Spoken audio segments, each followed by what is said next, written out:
Il s'agit, précise-t-il, de l'un des épisodes les plus curieux et les plus exemplaires de cette longue bataille.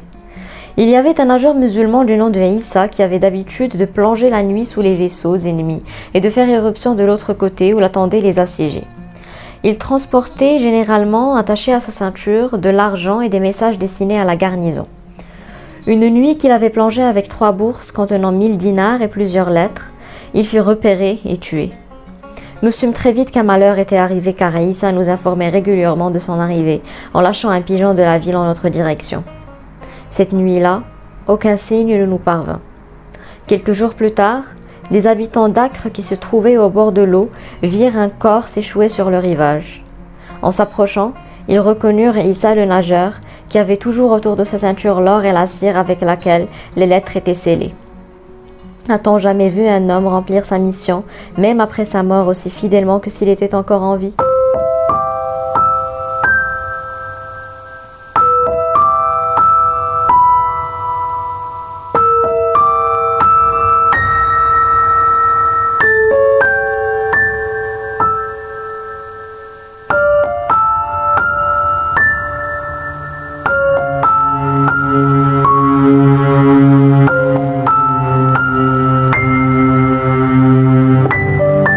Bonjour à toutes et à tous et bienvenue dans ce nouvel avis lecture. Aujourd'hui on se retrouve pour parler des croisades vues par les Arabes d'Amin Maalouf, publié aux éditions J'ai lu.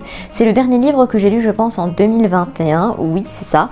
Et je me suis dit que ce serait intéressant de vous en parler ici en vidéo, de ne pas me contenter que d'un post Instagram, ce qui est d'ailleurs déjà fait. Je vous ai déjà publié mon avis écrit sur Instagram, mais il était très important pour moi de vous en parler ici sur cette chaîne parce que ici il n'y a pas d'espace limité et je peux vous le recommander autant que je veux parce que croyez-moi c'est un livre génial et nécessaire et qu'il faut que l'on lise. Donc ici il ne s'agit pas d'une fiction, il s'agit d'un essai d'Amin Maalouf, donc un écrivain libanais qui a écrit cet essai-là pour parler des fameuses croisades, mais d'un autre point de vue, d'un autre angle de vue, raconter et comment elles ont été vécues par les Arabes, par ceux qui ont subi ces croisades-là, donc ce sont les Arabes. Et en fait, comment est-ce que je suis tombée sur ce livre, comment est-ce que j'ai voulu lire ce livre alors que je ne lis vraiment pas beaucoup d'autres choses, d'autres genres littéraires à part la fiction, à part le roman. Donc, tout d'abord, je voulais élargir mes horizons. Ça fait vraiment longtemps que je voudrais lire autre chose à part la fiction, découvrir d'autres genres littéraires parce qu'il y a tellement de choses intéressantes. Et je me suis dit que c'était une très bonne occasion parce qu'en cours d'histoire, j'ai un cours qui s'appelle Les Croisades et notre professeur nous a conseillé ce livre-là si nous voulions en savoir plus de choses, plus de détails sur les croisades. Et c'est ce que je fis. Et d'ailleurs, le livre est un livre d'Amin Maalouf, qui est un auteur que je voulais découvrir depuis bien longtemps. Donc ces livres sont dans la bibliothèque de ma mère depuis longtemps. Et depuis longtemps, je me dis, il faut que je lise, il faut que je découvre cet auteur. Je n'entends que du bien, tout le monde me le recommande. Et c'était l'occasion de commencer à lire ce livre-là. Donc comme je vous l'ai dit, il s'agit d'un essai historique, donc un essai historique qui raconte les fameuses croisades, les fameuses 8 croisades qui se sont étendues sur près de 2 siècles, donc 2096 jusqu'en 1270, et qui ont été orchestrées par les chrétiens d'Occident contre les musulmans de l'Orient. Ce sont des croisades qui se sont étendues, comme je vous l'ai dit, sur plus de 2 siècles. Et là, dans l'essai d'Amin Maalouf, ce sont des faits historiques racontés de façon objective, mais d'un point de vue différent, c'est-à-dire que je pense que l'on connaît plus ou moins tous ce que sont les croisades, mais nous ne lisons pas forcément les témoignages, les historiens de ceux qui ont subi ces croisades-là, donc les Arabes. Et franchement, ce livre-là recueille plusieurs témoignages d'historiens, plusieurs témoignages de personnes régulières. Et elles nous sont racontées ici par Amin Maalouf avec une plume absolument sublime. Je suis d'accord qu'en lisant des essais, surtout des essais historiques, on peut parfois avoir peur d'une certaine sécheresse de la plume, d'une certaine plume un peu droite, un peu trop rigide. Franchement, là, on n'y est pas. C'est juste rempli de poésie. Donc, comment c'est possible? Ça, c'est le génie. Ça, c'est une chose que je ne retrouve généralement que chez Victor Hugo et je viens de la retrouver ici. C'est chez Amin Maalouf. Donc, une plume complètement objective avec des faits complètement objectif. Donc Amin Maalouf ne prend pas de camp, n'exprime pas son point de vue, il nous raconte les choses mais il le fait tellement bien, avec une façon tellement poétique en utilisant des verbes objectifs, en utilisant des adjectifs objectifs, mais en nous faisant ressentir toutes les émotions de la chose. Donc nous passons par toutes les émotions du livre, par la colère, par la peine, par la tristesse, par la joie, par le bonheur, par les... franchement, il y a eu plusieurs chapitres où j'ai versé quelques petites larmes, notamment durant le chapitre Les larmes de Saladin. C'était l'un de mes chapitres préférés de ce livre-là. J'ai adoré suivre cette histoire finalement parce que c'est de l'histoire, c'est le passé et j'ai adoré le suivre page par page, détail par détail. Franchement, on est dans le détail minutieux mais ça ne nous ennuie pas. Il n'y a pas trop de détails, il y a juste assez de détails pour que l'on comprenne, pour que l'on s'identifie, pour que l'on se situe dans le temps, pour que l'on voit ce qui s'est passé. C'est très éducatif, c'est très...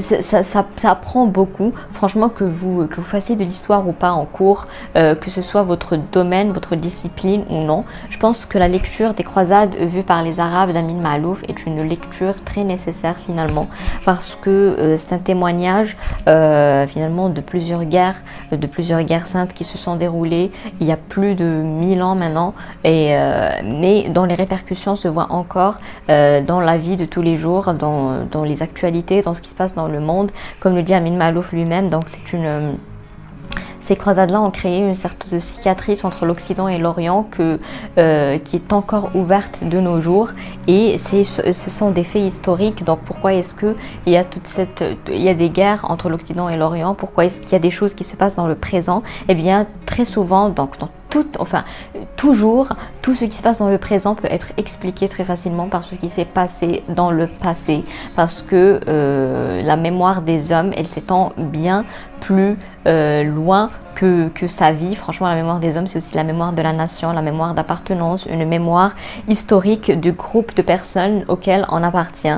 Et c'est pourquoi il est nécessaire franchement de découvrir l'histoire et de découvrir ce qui s'est passé dans le monde pour comprendre ce qui se passe aujourd'hui dans le monde. C'est nécessaire, ce n'est pas une perte de temps. Et je vous recommande Les croisades vues par les Arabes d'Amin Maalouf, parce qu'en plus d'être un récit très informateur, un récit qui informe, dont le premier but est d'informer, c'est un récit qui est bien écrit.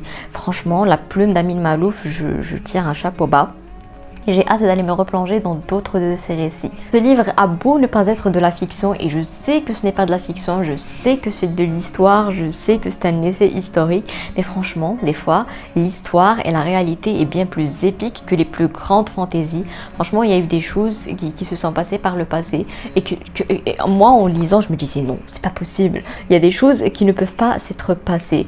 C'est tellement beau finalement, c'est fascinant, c'est épique. On aurait dû une épopée, non de l'histoire, non des choses qui se sont vraiment passées, et c'est juste une énième raison pour encore le lire, pour se dire waouh, franchement.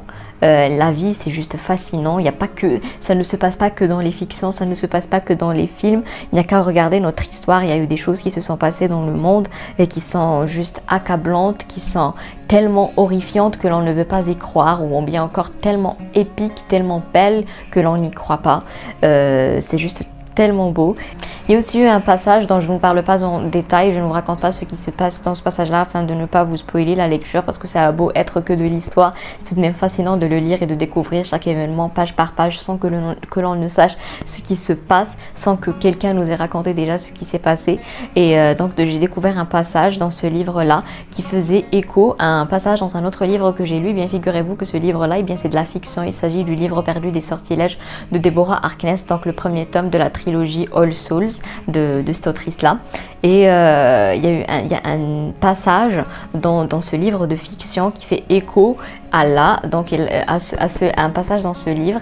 Et ça, franchement, ça m'a juste démontré le brio de l'autrice de la saga, de la trilogie All Souls, parce que c'est une fantaisie historique et fantaisie historique moderne, et c'est tellement bien ancré dans l'histoire qu'on arrive à y croire. Ça a beau être de la fantaisie, on y croit.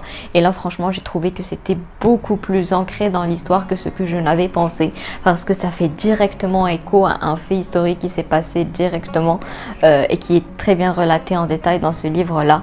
Donc voilà, c'était une très très très belle découverte pour moi sur tous les plans. C'est vrai que j'ai lu ce livre assez lentement parce que c'est des faits historiques et j'avais besoin de les assimiler, de m'en souvenir.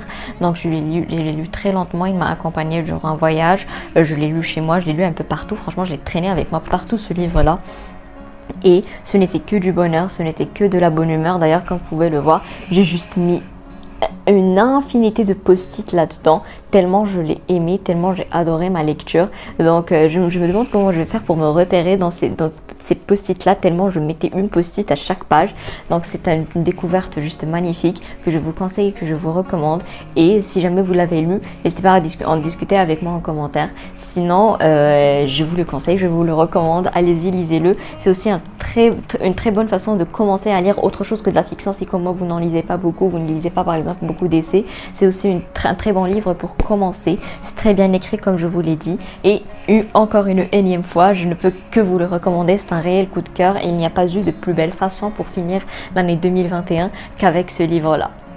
Donc merci beaucoup d'avoir regardé cette vidéo, j'espère qu'elle vous aura plu, que ça vous aura donné envie de découvrir les croisades vues par les Arabes d'Amin Maalouf. Donc excusez-moi un peu la luminosité, donc je filmais durant le jour et tout d'un coup le soleil a totalement disparu.